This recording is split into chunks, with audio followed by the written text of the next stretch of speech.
Hello, magandang gabi na naman sa ating lahat mga kapatid. Kumusta?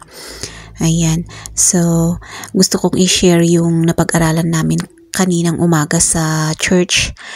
Ito ay related or ito yung sa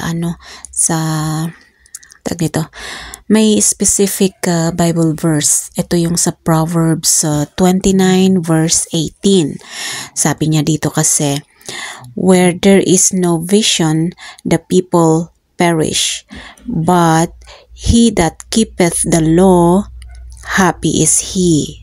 Ayan. So, we learned about vision.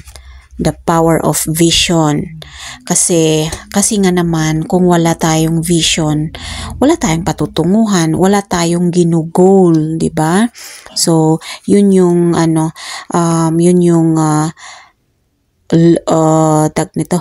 topic namin kanina sa church.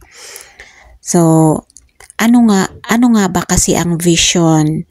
'Di ba yung vision na sinasabi natin is yung parang sineset natin na kung ano dapat yung gagawin natin in the future.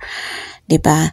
So, kung wala tayong nakaplano kasi, parang wala tayong nilulook forward, ganon. Kaya tuloy meron yung kasabihan na